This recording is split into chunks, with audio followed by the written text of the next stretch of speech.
the UVA situation ended up staying in the public eye, and it really helped focus attention on the issue and make legislators and others determine that this time we're going to do something about it. George Wesley Hughley, also a senior at UVA and Love's ex-boyfriend, has been charged with first-degree murder in Love's death. Hughley admitted to police that he had an altercation with Love, that he kicked in her door and shook her so violently, police said, that her head repeatedly hit a wall. Even if Love had known she was in danger, under Virginia law, she could not have sought a protective order because she didn't live with Hughley. The only option she had was to launch a lengthy criminal process in which she would have had to prove that Hughley stalked her or physically abused her. It can really, in many instances, put you more at risk than help protect you. Under the new law, people seeking protective orders need only to show that they've been threatened. Despite the General Assembly's intention, there is concern about whether the new law will work. And the simple fact is that a protective order is a piece of paper. While it has the effect of a court order and has the ability, therefore, to have somebody just be arrested on the spot, if somebody really wants to have contact with the other party, they're gonna, and use the term of the Dixie Chicks, they're gonna walk right through that restraining order. That assumes that the police show up in time to arrest someone who's violating a protective order. If that person is violent enough, that doesn't necessarily protect the victim from being seriously hurt or even killed. When you have that protective order and you're able to contact the local police or whatever public safety officials there are there and tell them you have a protective order and someone is still threatening you, that immediately gets attention.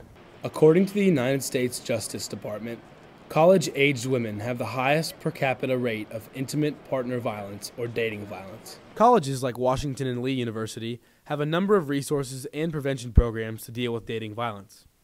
University officials say that easier access to protective orders will be part of the solution. Now what will happen is that option will be one of the first things that will be presented to young women in those situations.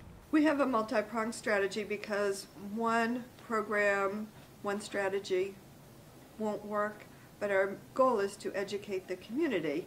I think what we need to do as a university is make sure to put information out there, and we work very hard to do that.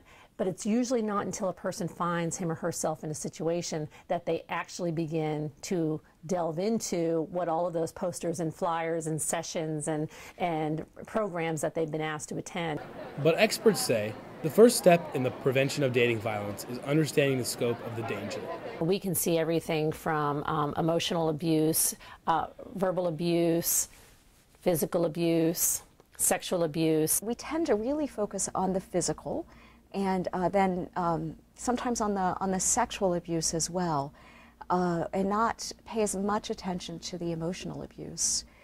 What we know from research is that emotional abuse is just as serious in terms of the long-term consequences for the victims as physical and sexual abuse can be. The experts agree that dating violence can happen to anyone.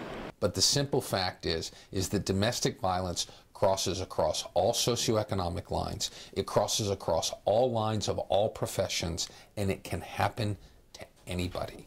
Counselors and other university administration officials hope college students will step up when they see signs of abusive behavior by their friends.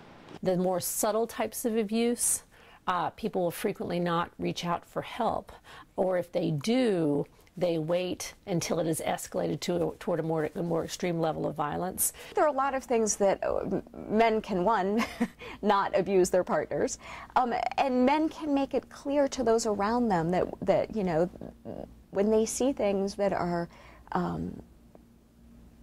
violent, that they can speak up about it. You know, a year ago, I'm not sure if I would have said anything. You know, it's a really tough thing to say to a friend, like, stop doing that, or that's, I don't know. It's tough to confront a friend about things like that.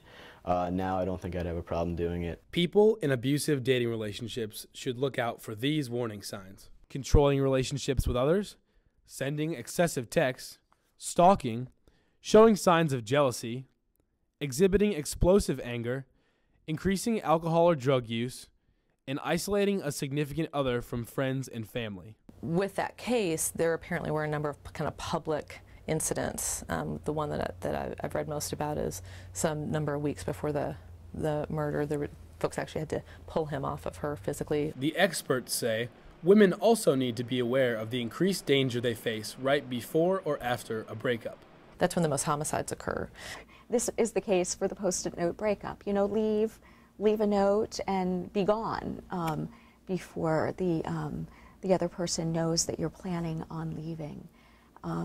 Reach out to your friends and family and let them know what's going on so that they can help you. UVA and Washington and Lee are 60 miles apart, and Love's death put a spotlight on dating violence at UVA.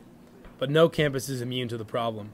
I think we're lucky that it hasn't happened at W&L. And I think that dating violence can escalate, just a stalking can too, anywhere, and that's just reality. For the preliminary hearing, I'm Ben Petito.